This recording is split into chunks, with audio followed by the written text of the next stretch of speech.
চেঁচিও না। এই ঘরে প্রচুর মশা ছিল, তাই শুধু ধূপ জ্বালিয়েছি।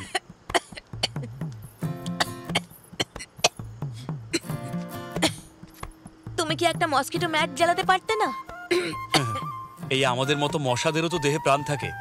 যদি ওই ধোঁয়াতে মশা মরতে পারে, তাহলে ভাবো আমাদের কি অবস্থা হয়। তুমি সত্যি জিনিয়াস। আমি তো এভাবে ভেবেই দেখিনি। তাই তো আজ থেকে আমরা এই বিষয়ে একসঙ্গে ভাববো। তুই কি বলো? হ্যাঁ,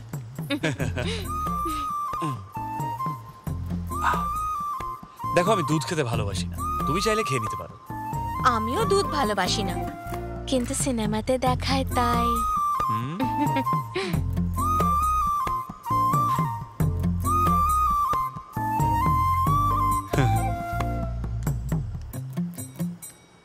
মা, আমি দরজা বন্ধ করে দিচ্ছি। না না, বন্ধ করবি কেন? খুলেই রাখ। আরে একেবারে পাগল ছেলে একখানা। আমার মাও না সত্যি।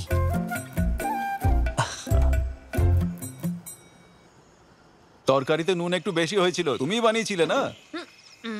দেখো ব্যাপারটা হলো যে বিয়ে বাড়িতে সবাই আসে খাবার খাওয়ার জন্য, কিন্তু এখানে তো তরকারি সিদ্ধ হয়নি ঠিক করে। আর ভালো করে সিদ্ধ না হলে খাওয়ার মজা হয়? তুমিই বলো দাদা। ভাই সুমন আমাকে যেমন বানাতে বলেছে আমি তেমনই খাবার বানিয়েছি। দেখো সুমনের বিয়ে ছিল না, সুমন নিজের নেমন্তন্নে ওর মতো করে খাওয়াবে। আরে সেটা ব্যাপার না, তাহলে কথা কি? একেবারে কিপ্ট। যাও এখান থেকে। যদি আমি ওর কথা মতো খাবার না বানাই না, তাহলে আমার 1.5 দিনের মজুরি কেটে নেবে, তার সঙ্গে খুন করবে।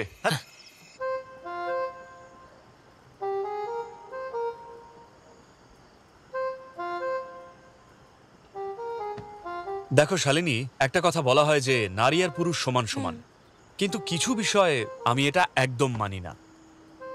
তোমার বাবা মা তোমাকে ভালো শিক্ষা দিয়েছে, তোমাকে বড় করেছে, কিন্তু তোমাকে বিয়ে দিয়ে অন্যের ঘরে পাঠিয়ে দিয়েছে, যেটা দেখতে গেলে তোমার কাছে অচেনা জগৎ, যেন একটা চারাকে অন্য জায়গায় পোঁতা হয়েছে। আমি প্রণাম জানাই ওদের এই ত্যাগকে। হ্যাঁ, ওরা সত্যিই মহান। সেই জন্যে যখনই তোমার ইচ্ছে করবে তোমার বাবা মায়ের কাছে তুমি যেতে পারো, যতদিন চাও ততদিন থাকতে পারো। আমার পারমিশন নেওয়ার কোনো দরকার নেই। হ্যাঁ, আমার কথা বুঝতে পারছো তো? হ্যাঁ হ্যাঁ।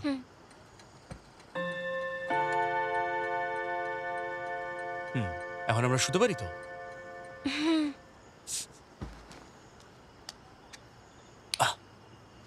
শালিনী,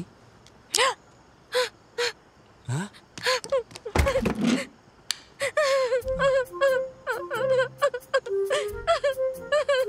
কি হয়েছে? আমি এক্ষুনি বাপের বাড়ি যেতে চাই। আমি বাবা মাকে দেখতে চাই।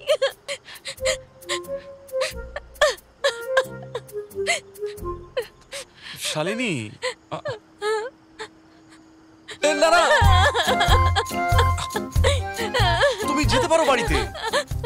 শালিনী, তুমি বাড়ি যেতে পারো, আমার কোনো আপত্তি নেই। সোমা, ওমা কাঁদছে কেন? খুবই কঠিন কিন্তু, খুবই কঠিন কিন্তু ট্রেন আমার চলছে ঠিকই। রাস্তা খুবই কঠিন কিন্তু ট্রেন আমার চলছে ঝিকঝিকি ঝিকঝিকি। পথটা খুবই কঠিন কিন্তু। আচ্ছা, আমি তোমাকে একটা কথা বলবো, কতদিন থাকবে স্বামী স্ত্রী সেজে ওরা? বলতেটা কি চাইছিস? আরে বাবা, আমি বলতে চাইছি যে এরা স্বামী স্ত্রী হিসাবে কতদিন থাকবে সেইটাই আমি জিজ্ঞেস করছি। বুঝতে পারলে এবার তুমি? হ্যাঁ, যার বাড়িতে বসে মদ খাচ্ছিস তার ব্যাপারেই বাজে কথা। তোকে চুপ কর, একদম চুপ। হ্যাঁ, এক্ষুনি যে গাড়ির আওয়াজ হলো ওটা তো আমার গাড়ি, তোমরাও শুনেছো তাই না? আরে শালা, আমার গাড়ি নিয়ে যাচ্ছে।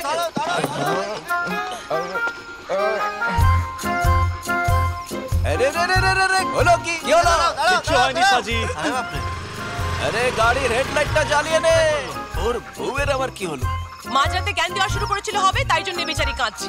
সর এখান থেকে, যেতে দে। ওর ঝিঙে দেখে একেবারে ভয় পেয়ে গেছে। কি বললি?